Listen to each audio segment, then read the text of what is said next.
주안의 만나 10월 18일 수요일 묵상을 함께 나오도록 하겠습니다. 오늘 말씀은 열왕기상 18장 1절에서 15절까지의 말씀으로요, 엘리야와 오바댜라고 하는 제목으로 함께 묵상을 나오도록 하겠습니다. 오늘 본문에서는 아합의 신하로 있었던 오바댜의 선행과 그 속에 있는 두려움에 대해서 함께 보도록 하겠습니다. 그리고 그 오바댜를 이렇게 성장시키시고자 하시는 하나님의 마음도 우리가 함께 보도록 하겠습니다. 우리가 신앙적으로 어려운 시대들을 살면서 환경의 어려움을 탓하면서 우리의 신앙의 기준을 낮추는 경우들이 있습니다. 다들 문화적으로 타락하였으니까 내가 이 정도로 살면 되겠지. 다들 하나님을 찾지 않으니까 내가 이 정도만 하나님 앞에서 하면 되겠지 등의 느슨한 마음들을 가지고 하나님 앞에 서는 경우들이 많이 있지요. 그런데 각 시대들마다 그들의 어려움에도 불구하고 하나님을 경외하였던 사람들이 있습니다. 오늘 본문에 나오는 오바댜가 바로 그러한 사람입니다. 오바댜는 아합의 왕궁을 맡은 자입니다. 즉 아합의 궁에서 일을 하고 있는 아합의 신하예요. 그러나 그는 여호와 하나님을 지극히 경외하는 자이다 라고 성경이 평가하고 있습니다. 이 사람이 얼마나 하나님 앞에 마음을 정직하게 하고 있냐면, 이세벨이 하나님의 선지자들을 죽일 때에 선지자 100명을 숨겨주고 그들에게 떡과 물을 제공을 했어요. 50명씩 굴에 숨기고 계속 음식을 제공하면서 그들의 목숨이 부지되도록 하는 것입니다. 기근이라고 하는 어려운 상황에서 재정이 들어가는 것도 상당하지만 이것을 들키게 되면 자신의 목숨을 잃는 그런 상황입니다. 여기에서 아주 철두철미하게 하나님의 일들을 해 나가는 것입니다. 왕으로부터 해서 많은 사람들이 바알을 섬기고 있는 북이스라엘에서의 오바댜의 이러한 행위는 참으로 외롭고 힘든 싸움을 싸우고 있는 것이죠. 2절에 보니까 사마리아의 기근이 심하였어요. 자신과 가족들이 먹고 사는 것도 너무나도 어려운 상황입니다. 그러나 오바댜의 마음이 하나님을 지극히 경외하다 보니까 자신의 모든 것들을 가지고 하나님의 선지자들을 섬기며 하나님의 일에 동참을 하고 있는 것입니다. 오바댜의 가치관이 정확합니다. 그에게 주어진 재물보다 하나님과 하나님의 사람들이 더욱 중요한 것이에요. 자, 이러한 오바댜를 하나님이 보실 때 얼마나 사랑스러워 보이셨을까요? 그리하여서 하나님께서는 이 오바댜에게 엘리야와 함께 하나님의 일을 하도록 동참을 시키십니다. 아합이 오바댜를 불러서 함께 북이스라엘에서의 그 물의 근원들을 찾아 나서자라고 합니다. 기근 때문에 살 지경이 아니거든요.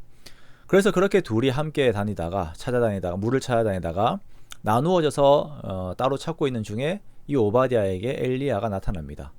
엘리야를 본 오바댜는 그 앞에 엎드리지요. 내 주 엘리야여, 당신이시니까.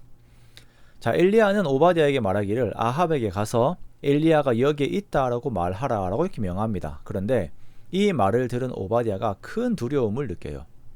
이 엘리야에게서 나온 하나님의 말씀 앞에서 자신이 지은 자신의 죄를 먼저 생각을 합니다. 9절에 보면 내가 무슨 죄를 범하였기에 당신이 당신의 종을 아합의 손에 넘겨 죽이게 하려 하시나이까 라고 이렇게 말을 해요. 자, 이러한 반응은, 하나님의 말씀에 대한 이러한 반응은 사르밧 과부가 아들을 잃고 보인 반응과 동일합니다. 내가 무슨 죄를 지었길래, 혹은 내 죄가 생각나게 하셔서, 이 말들은 인생 모두가 죄 앞에 무기력한 인생임을 고백하는 것이에요. 자신들은 자신들의 죄로 인하여 하나님 앞에 항상 고난과 죽임을 당할 수밖에 없는 그런 존재라고 말을 하는 것입니다. 그러나 하나님의 생각은 다르시거든요. 사르밧 과부에게는 잠시의 고통이 있었지만 하나님께서 모든 생명의 근원이 되시는 분이심을 믿는 참된 믿음이 더하여지는 시간이었습니다. 히브리서 11장 35절 말씀에서는 믿음의 사람들의 이 삶 그리고 행진에 대해서 말씀을 하시면서 여자들은 자기의 죽은 자를 부활로 받기도 하며 라고 말씀을 하셨어요.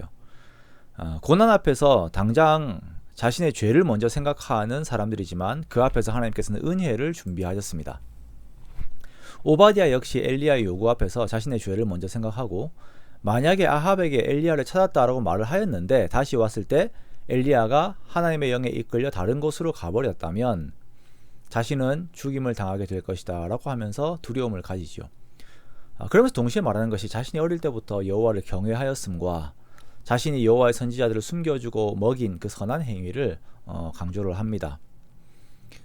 오바댜가 아합의 신하로 있으면서 여호와의 선지자들을 숨기고 먹이는 것을 들키지 않고 해내었다라고 하는 것은 그가 그만큼이나 철저한 사람이었다라고 하는 것을 말합니다. 그리고 오바댜는 엘리야에게서 이 모든 일들을 확인하고 싶은 것이죠. 그래 엘리야는 오바댜에게 확답을 줍니다. 내가 섬기는 만군의 여호와께서 살아계심을 두고 맹세하노니 내가 오늘 아합에게 보이리라. 우리는 오바댜의 믿음과 그의 선한 행위와 성향과 성향에 따른 그의 요청을 그대로 받으시는 하나님을 보게 됩니다. 이제 이스라엘의 비를 내리시고 만군의 여호와께서 참된 신이심을 드러내시는 일이 있을 것인데 그 영광스러운 일에 오바댜를 함께 동참하도록 하시고자 하시는 하나님의 마음을 함께 보게 됩니다. 오바댜에게서 나타나는 아직은 더 성장해야 하는 믿음을 보시고 그를 성장시키시는 하나님의 마음을 또한 함께 보게 됩니다. 이러한 믿음의 사람 오바댜를 보면서 하나님을 향한 신실한 마음을 우리가 배우기 원하고 또한 이러한 그를 기쁘게 해보시며 더 자라기를 원하시는 하나님의 마음을 함께 바라보기 원합니다. 그렇게 하나님을 향한 나의 마음과 또한 나를 향하신 하나님의 마음을 함께 묵상하며 하나님께 나아가는 우리가 되기 원합니다. 오늘도 하나님 안에 내가 있음에 감사하며 하나님의 기쁨이 되기 위하여 더욱 주를 향하여 달려가는 저와 여러분의 복된 삶이 되시기를 주님의 이름으로 축원합니다.